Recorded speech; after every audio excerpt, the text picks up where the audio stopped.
Hello friends, welcome back to my channel.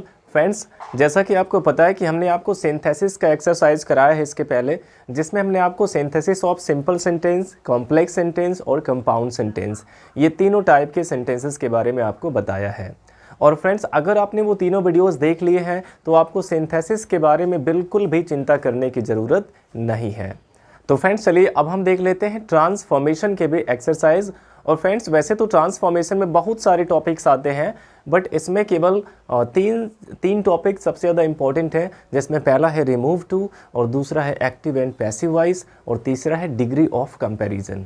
अक्सर इन्हीं तीनों में से ही क्वेश्चंस एग्जाम में पूछे जाते हैं, remove too, degree of comparison और एक्टिव एंड पैसिव वॉइस। तो आपको ये तीन टॉपिक बिल्कुल अच्छे से क्लियर कर लेना है। तो फ्रेंड्स, आज हम इसमें आपको रिमूव टू का एक्सरसाइज कराने वाले हैं। देखिए, हमारा फर्स्ट क्वेश्चन इसमें है, he was too tired to work. और वैसे तो टू को हटाने का जो नियम हमारा, जो बेसिक रूल इसका है कि आप इस TOO, इस टू को हटाते हैं, जो कि एक एडवर्ब है। इस टू को आप हटा के इसके स्थान पे आप सो का यूज़ करते हैं। सो दैट का इसमें यूज़ हमें करना होता है, और इसके अगले क्लॉज में हमें कैन नॉट या कुड नॉट का यूज़ करना होता है। ये इसका बेसिक रूल है। तो टू को हटाने के लिए हमें सबसे पहले ये सब्जेक्ट लिख लेना है, पहला वाला। यहाँ पे सब्जेक्ट लिखेंगे ही, और हेल्पिंग ऑफ वॉज है तो यहाँ पे वॉज ही लिखेंगे, ही वॉज। और इस TOO, इस टू के जगह पे आपको सो का यूज़ करना है, तो जाएगा ही वॉज सो टायर्ड, वह इतना थका हुआ था। He was so tired. अब इस जो इन्फिनिटिव वाला टू है, इसके जगह पे आपको दैट का यूज़ करना है। जो TOO वाला टू है, यानी डबल ओ वाला जो टू है, उसके जगह पे आपको सो का यूज़ करना है। और सिंगल ओ वाला जो टू है, यानी कि इन्फिनिटिव का जो टू है, उसके स्थान पे आपको दैट का यूज़ करना है। और दैट के बाद फिर से आपको वही पहला सब्जेक्ट लिखना है। पहला सब्जेक्ट क्या है? ही है, तो फिर से आप वही सब्जेक्ट लिखेंगे, और इसके बाद आपको कैन नॉट या फिर कुड नॉट का यूज़ करना होता है। अब आप कैन नॉट कब लगाएंगे, कुड नॉट कब लगाएंगे? देखिए, इसका जो पहला वाला क्लॉज है, अगर वो प्रेजेंट में है तो आपको कैन नॉट का यूज़ करना है, और अगर पहला क्लॉज पास्ट में है तो कुड नॉट का यूज़ करना है। तो देखिए, पहले क्लॉज में यहाँ पे वॉज आया हुआ है, यानी कि ये पास्ट में है, और जब ये पास्ट में है तो आप यहाँ पे कुड नॉट का यूज़ कर देंगे। तो ये क्या हो गया? He was so tired that he could not, और फिर सीधे आप वर्ब लिख देंगे। यहाँ पे वर्क है तो वर्क हो जाएगा। He was so tired that he could not work, वह इतना थका था कि वह काम नहीं कर सका। तो ये बहुत ही बेसिक रूल इसका है, टू को हटाने का ये बेसिक रूल है कि आप इस TOO वाले टू की जगह पे सो का यूज़ करते हैं। उसके बाद एडजेक्टिव आता है, एडजेक्टिव के बाद जो सिंगल ओ वाला टू है, उसके जगह पे आपको दैट का यूज़ करना होता है। और इसके बाद फिर से आप वही पहला सब्जेक्ट लिखेंगे, और फिर आपको कैन नॉट या कुड नॉट का यूज़ करना होता है। अब देखिए, अगर इसके पहले वाला क्लॉज जो है वो प्रेजेंट में है तो आप कैन नॉट का यूज़ करेंगे, और अगर पास्ट में है तो कुड नॉट का यूज़ करेंगे। यहाँ पे देखिए, वॉज आया था, यानी कि पास्ट में, इसलिए यहाँ पे कुड नॉट का यूज़ किया गया है। अब नॉट के तुरंत बाद जो इन्फिनिटिव वाला जो वर्ब है, इसको आप लिख देंगे। यहाँ पे वर्क है तो यहाँ पे वर्क हो गया। तो इस तरह से आप टू को हटा सकते हैं। अब देखिए, इसमें दूसरा जो एग्जाम्पल हमारा कि he is too proud to accept any help. He is too proud to accept any help. अब देखिए, कभी कभार ऐसा होता है कि आप ये कैन नॉट, कुड नॉट के जगह पे विल नॉट या डज नॉट का भी यूज़ करते हैं। हमेशा आप कैन नॉट का यूज़ यहाँ पे नहीं कर सकते हैं, क्योंकि कैन नॉट का यूज़ हम कब करते हैं? जब कोई व्यक्ति किसी काम को करने में असमर्थ हो, असमर्थता के लिए आप कैन नॉट का यूज़ करते हैं। लेकिन मान लीजिए सेंटेंस हमारा है कि she is too proud to talk to you. She is too proud to talk to you, यानी कि वह इतनी घमंडी है कि तुमसे बात नहीं करेगी। तो यहाँ पे आपको विल नॉट का यूज़ करना है कि तुमसे बात नहीं करेगी। ऐसा नहीं कि बात नहीं कर सकती है, वो घमंडी है, गूंगी नहीं है, घमंडी है, यानी कि वो बात कर सकती है। अगर वो चाहे तो वो बात कर सकती है, उसके पास एबिलिटी है बात करने की, लेकिन वो घमंड के मारे बात करेगी नहीं। तो यहाँ पे आप कैन नॉट का यूज़ नहीं कर सकते हैं, क्योंकि वो बात करने में समर्थ है, लेकिन उसके बावजूद भी वो बात नहीं करेगी घमंड की वजह से। तो वहाँ पे आप डज नॉट या फिर विल नॉट का यूज़ कर सकते हैं प्रेजेंट में, और पास्ट में तो आप डिड नॉट या फिर वुड नॉट का यूज़ कर सकते हैं। तो देखिए, अगला सेंटेंस हमारा है कि he is too proud to accept any help, यानी कि वह इतना ज़्यादा सेल्फ रिस्पेक्टेड है, इतना ज़्यादा प्राउड है टू एक्सेप्ट एनी हेल्प, कि वह कोई हेल्प एक्सेप्ट नहीं करेगा। तो यहाँ पे देखिए सबसे पहले आप सब्जेक्ट लिखेंगे ही और फिर हेल्पिंग वर्ब हो गया इज। अब इस टी ओ ओ वाले टू के जगह पे सो का यूज़ करना है। फिर एडजेक्टिव यहाँ पे आ जाएगा proud, he is so proud. अब इस सिंगल ओ वाले टू यानी इन्फिनिटिव वाले टू के जगह पे आपको दैट का यूज़ करना है और दैट के तुरंत बाद आपको फिर से वही सब्जेक्ट लिखना है, तो यहाँ पे सब्जेक्ट हो जाएगा ही। अब देखिए इसमें भी वो प्राउड है इसलिए वो हेल्प को एक्सेप्ट नहीं करेगा, ऐसा नहीं कि वो कर ही नहीं सकता है, तो यहाँ भी आप कैन नॉट का यूज़ नहीं करेंगे बल्कि यहाँ पे आप विल नॉट या फिर डज नॉट का यूज़ कर सकते हैं। That he will not accept any help. तो ऐसा नहीं कि वह हेल्प को एक्सेप्ट करने में असमर्थ है, अगर वो असमर्थ होता तो कैन नॉट लगा सकते थे, लेकिन इसमें असमर्थता वाली बात नहीं हुई है, इसलिए यहाँ पे आप डज नॉट या फिर विल नॉट का यूज़ कर सकते हैं। आई होप आपको समझ में आ गया होगा इसका डिफरेंस। अब देखते हैं नेक्स्ट हमारा जो एग्जाम्पल है कि he was too frighten to speak, यानी कि वह इतना डरा हुआ था कि वो बोल ही नहीं पाया, वह इतना डरा हुआ था कि वो बोल ही नहीं पाया। तो ही वॉज टू फ्राइटेंड है तो हो जाएगा he was so frightened, he was so frightened, he was so frightened. अब इस टू के जगह पे आपको दैट का यूज़ करना है और फिर से वही सब्जेक्ट लिखेंगे, यहाँ पे ही हो जाएगा दैट ही। अब देखिए इसमें वॉज है तो आप कुड नॉट का इसमें यूज़ कर सकते हैं, क्योंकि डर की भी वजह से बहुत से लोग बोलने में असमर्थ होते हैं, बोल नहीं पाते हैं, तो यहाँ पे आप कुड नॉट का यूज़ कर सकते हैं। That he could not speak, कि वह बोल नहीं सका। तो ये बन गया कि he was so frightened that he could not speak, वह इतना डरा था कि वह बोल ही नहीं पाया। अब देखिए नेक्स्ट एग्जाम्पल हमारा है कि the passage is too difficult for me to understand. कभी कभी क्या होता है कि यहाँ पे एडजेक्टिव के बाद फॉर का यूज़ हो जाता है और इसके बाद एक ऑब्जेक्टिव केस आता है। जो हमारा एडजेक्टिव है इसके बाद फॉर और एक ऑब्जेक्टिव केस आता है। अगर ऐसा होता है तो आप क्या करते हैं, तब इसमें जैसे हम देखिए दोनों का सब्जेक्ट सेम रख रहे हैं, यहाँ पे जो 3 एग्जाम्पल बताए गए तीनों में दोनों का सब्जेक्ट सेम है बिल्कुल, यहाँ भी ही है और यहाँ भी ही है। बट अगर फॉर के बाद एक ऑब्जेक्टिव केस आता है तो आप दूसरा सब्जेक्ट किसको बनाएंगे, ये जो ऑब्जेक्टिव केस आया हुआ है फॉर के बाद इसको आप दूसरा सब्जेक्ट बना देंगे। देख लेते हैं कैसे। सबसे पहले यहाँ पे सब्जेक्ट लिखेंगे the passage, the passage is है तो इज लिखेंगे, टू के जगह पे यहाँ पे टू के जगह पे सो हो जाएगा। The passage is so difficult, so difficult. अब इसके बाद देखिए फॉर के जगह पे आपको दैट का यूज करना है, दैट। अब दैट के बाद आप क्या करेंगे, जो फॉर के बाद ऑब्जेक्टिव केस आया है उसका सब्जेक्टिव केस लिख के उसको दूसरा सब्जेक्ट बना देंगे। तो फॉर मी है तो मी का सब्जेक्टिव केस आई हो जाएगा। The passage is so difficult that I, और इसके बाद देखिए इसमें कैन नॉट या कुड नॉट का यूज करना है और ये प्रेजेंट में है, इसके पहले वाला क्लॉज प्रेजेंट में है इसलिए कैन नॉट आएगा। आई can not understand, I can not understand. और क्या नहीं समझ सकता, पैसेज को, तो पैसेज के लिए आप यहाँ पे एक प्रोनाउन इट का यूज कर सकते हैं। तो हो जाएगा the passage is so difficult that I can not understand it. तो जब भी फॉर के साथ एक ऑब्जेक्टिव केस आएगा तो आप क्या करेंगे, सारा प्रोसेस बिल्कुल वैसे ही रहेगा, केवल जो दूसरा सब्जेक्ट हमें लिखना होगा, इस जो ऑब्जेक्ट इसमें आया है इसी को हम दूसरा सब्जेक्ट बना देंगे, उसका सब्जेक्टिव केस लिख देंगे। आई होप इतना समझ में आ गया होगा। अब देखिए नेक्स्ट एग्जाम्पल हमारा कि she is too eager for her result, she is too eager for her result. यहाँ पे आपको लग रहा है देखने में कि फॉर के बाद यहाँ पे एक ऑब्जेक्टिव केस आया है, बट यहाँ पे ये ऑब्जेक्टिव केस नहीं है, ये क्या है, एक पॉजेसिव केस है। वो किस लिए ईगर है, हर रिजल्ट, फॉर हर रिजल्ट, अपने रिजल्ट के लिए। तो यहाँ पे देखिए हर कोई ऑब्जेक्टिव केस नहीं है, तो यहाँ पे हम हर का शी नहीं करेंगे, यहाँ पे सीधे आपको केवल टू को ही चेंज करना है, टी ओ ओ, इस वाले टू को चेंज करना है।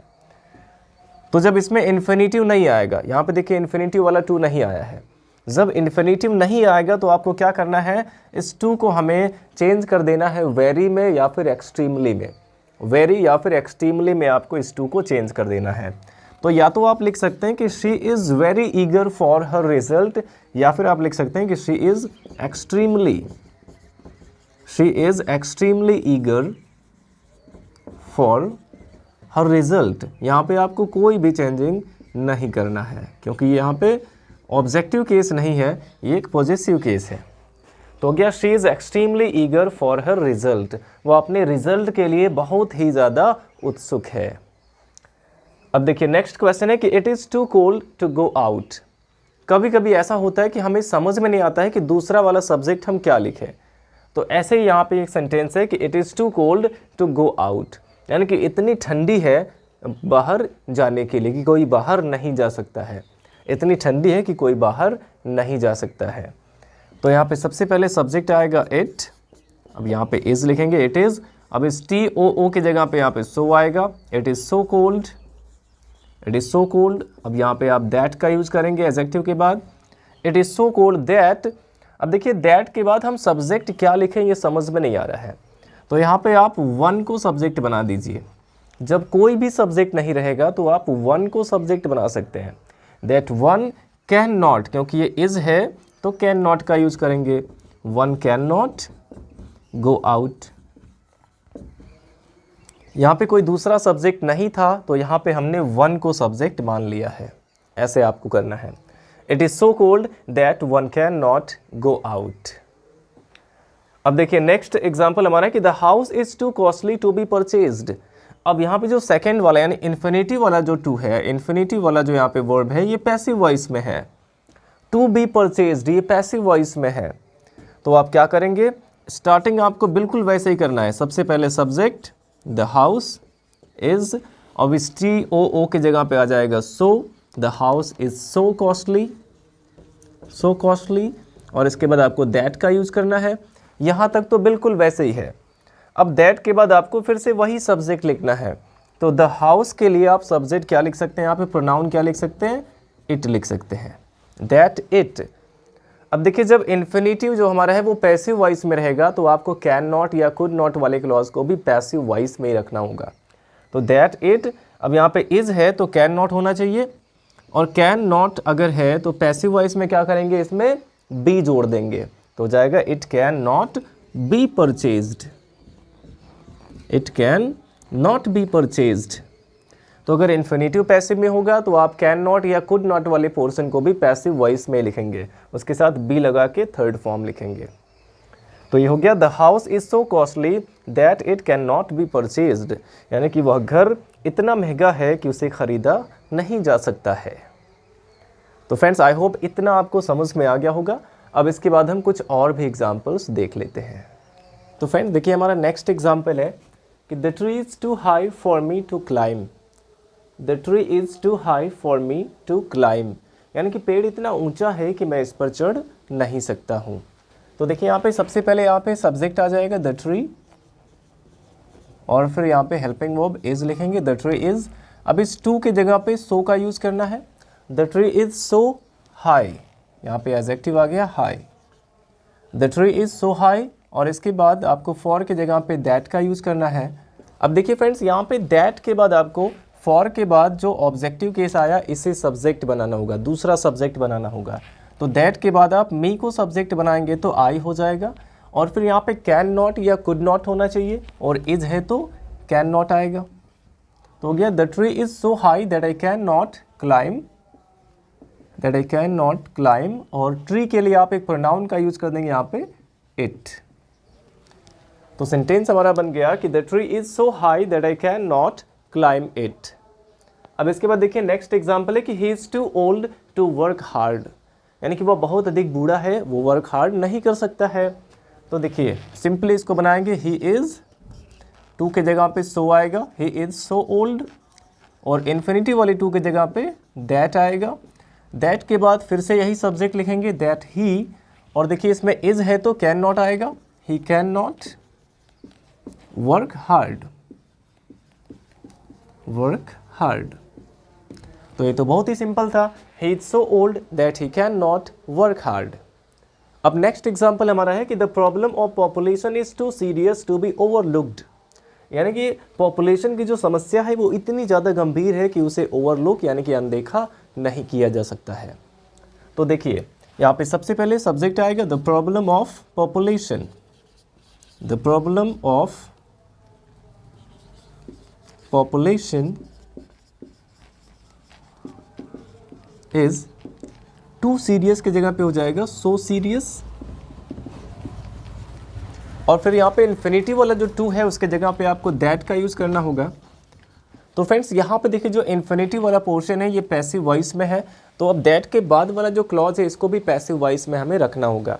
तो इसके लिए हम क्या करेंगे, सबसे पहले प्रॉब्लम के लिए आप एक प्रोनाउन का यूज़ यहाँ पे कर देंगे, उसको सब्जेक्ट बनाएंगे, यहाँ पे इट हो जाएगा, दैट इट। अब इसमें देखिए इज़ आया हुआ है यानी प्रेजेंट में है, तो कैन का यूज़ होगा, can not be, it can not be overlooked, इसको पैसिव वॉइस में ही हम रखेंगे। तो ये बन गया कि the problem of population is so serious that it can not be overlooked, यानी कि पॉपुलेशन की समस्या इतनी गंभीर है कि उसे अनदेखा नहीं किया जा सकता है। अब देखिए next example, the news is too good to be true, the news is too good to be true, ये अक्सर एग्जाम में पूछा जाता है। तो देखिए सबसे पहले सब्जेक्ट आएगा द न्यूज़, फिर इज़ का यूज़ करेंगे, द न्यूज़ इज़, इस टू के जगह पे सो आएगा, सो गुड, और इन्फिनिटिव वाली टू के जगह पे दैट। अब देखिए टू बी ट्रू है, फिर से हम इसमें द न्यूज़ को सब्जेक्ट बनाएंगे, तो इसके लिए प्रोनाउन इट का यूज़ कर देंगे, that it can not be true. यहाँ पे देखिए हमारा जो ये बी है ये एक वर्ब है, एज अ वर्ब यूज़ हुआ है, मेन वर्ब, तो इसलिए यहाँ पे कैन नॉट के बाद बी आ जाएगा। The news is so good that it can not be true, यानी कि न्यूज़ इतनी अच्छी है कि वह सच हो ही नहीं सकती है। अब देखिए हमारा लास्ट एग्जाम्पल है कि he is too intelligent not to solve all the problems. तो देखिए फ्रेंड्स ये जो हमारा एग्जाम्पल है ये बाकी सभी एग्जाम्पल से एकदम हटकर है। यहाँ पे देखिए इन्फिनिटिव जो आया हुआ है वो नेगेटिव है, नॉट टू का यूज इसमें हुआ है। तो जब भी यहाँ पे जो इन्फिनिटिव है इसके पहले नॉट आया होगा, नॉट टू का यूज अगर हुआ रहेगा तो आपको क्या करना है, जो आप कैन या कुड के बाद नॉट का यूज़ कर रहे हैं उस नॉट को आपको हटा देना है, यानी केवल कैन या कुड रहेगा, उसके साथ नॉट नहीं आएगा। तो सबसे पहले यहाँ पे सब्जेक्ट आएगा ही, फिर लिखेंगे इज़, ही इज़, टू के जगह पे सो हो जाएगा, so intelligent, he is so intelligent that, और दैट के बाद फिर से वही सब्जेक्ट, यहाँ पे ही है तो ही लिखेंगे, दैट ही। अब ये प्रेजेंट में है तो कैन आएगा यहाँ पे, लेकिन कैन के साथ आपको नॉट नहीं लगाना है। जब क्वेश्चन में यानी इन्फिनिटिव के पहले नॉट आया होगा तो आप इसमें कैन या कुड के बाद नॉट नहीं लगाएंगे। That he can solve, can के बाद तुरंत वर्ब आ जाएगा, he can solve all the problems. तो फ्रेंड्स आई होप आपको इन सभी टाइप के जो सेंटेंसेस थे ये बहुत ही अच्छे से समझ में आ गए होंगे और अब आपको रिमूव टू में कोई डाउट नहीं होगा। तो अब आपको कुछ क्वेश्चंस भी यहाँ पे दिए जा रहे हैं जिसे आप सॉल्व करके हमें कमेंट बॉक्स में ज़रूर बताइएगा। वीडियो अच्छा लगा हो तो लाइक करिएगा, अगर आपने हमारे चैनल को सब्सक्राइब नहीं किया तो सब्सक्राइब कर लीजिए, क्योंकि ऐसे ही यूज़फुल वीडियोज़ हम आपके लिए लाते रहते हैं। Thanks for watching.